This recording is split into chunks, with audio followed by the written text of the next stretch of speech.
الجماهيرية العربية الليبية الشعبية الاشتراكية العظمى. قال تعالى: وقل اعملوا فسيرى الله عملكم ورسوله والمؤمنين. صدق الله العظيم. نحتفل اليوم بالعيد الوطني للشباب الليبي 20/8/2016 رغم الألم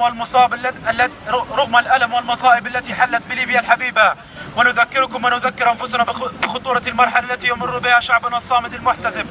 كيف كنا وكيف أصبحنا؟ لقد كنا في هذه الذكرى المجيدة كشباب ليبي نحتفل بالحياة ونناقش أمورنا بكل ثقة وجدارة لمواجهة المصاعب وتذليلها وإيجاد الحلول المناسبة لكل المختنقات داخل المجتمع الليبي.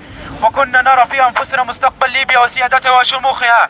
وكان الدكتور سيف الإسلام معمر القذافي يحمل معنا على عاتقه حلم الشباب الليبي ويسعى بكل قوة لتحقيقه من خلال مشروع ليبيا الغد والمستقبل، بل كان نبراسا لنا في هذا التوجه. وكيف أصبحنا بعد نكبة فبراير اللعينة؟ أصبحنا اليوم للأسف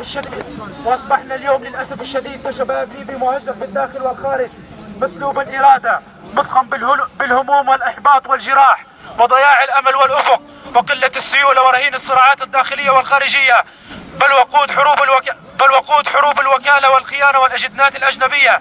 نعم، فقد جعلوا قادة الميليشيات الإجرامية الفبرايرية المأجورين بالتعاون مع حكومات الوصاية والعمالة من الشباب الليبي الحطب الذي تلتهمه النيران لكي يزدادوا دفئا وثراء على حساب دماء شبابنا الزكية، حيث يمتلك قادة الميليشيات الفبرايرية وأعضاء حكومة الخيانة الأموال الطائلة في الخارج والداخل من قصور وفنادق وطائرات خاصة، فهم يزرعون ثقافة الرفاهية في أسرهم بأموال الشعب الليبي المسروقة، وينشرون ثقافة الموت والكراهية بين أبناء الشعب الليبي بالداخل والخارج، ويرفعون زورا وبهتانا شعارات الحرية والديمقراطية والدين لقتل الأبرياء وتدمير الحياة في ليبيا.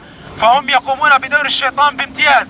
ولكن بعد أن حبانا الله بقانون العفو العام بفضل خيرين من أمثال المرحوم المبروك قريرة وغيره، نوجه رسالتنا إلى شبابنا الليبي الصامت بالداخل والخارج والذين سطروا ملاحم الجهاد والصمود ضد الناتو وعملائه، وأيضا إلى شبابنا المغرر به الذين كانوا ضحية الآلة الإعلامية الحاقدة. نناشدكم اليوم برفع المعنويات والاستمرار في حشد الهمم مهما تفاقم حجم الظلم، وتوحيد الجهود والصفوف في انتفاضة شعبية عالمة لتحرير ليبيا من الميليشيات الإجرامية والتنظيمات الإرهابية والحكومات العميلة. الرحمة لشهدائنا الأبرار والحرية لأسرانا والمجد للشعب الليبي إلى الأمام، والكفاح الثوري والشباب المستمر. المحتفلون بالعيد الوطني للشباب الليبي أمام مقر الحكومة البريطانية بلندن بتاريخ 20/8/2016.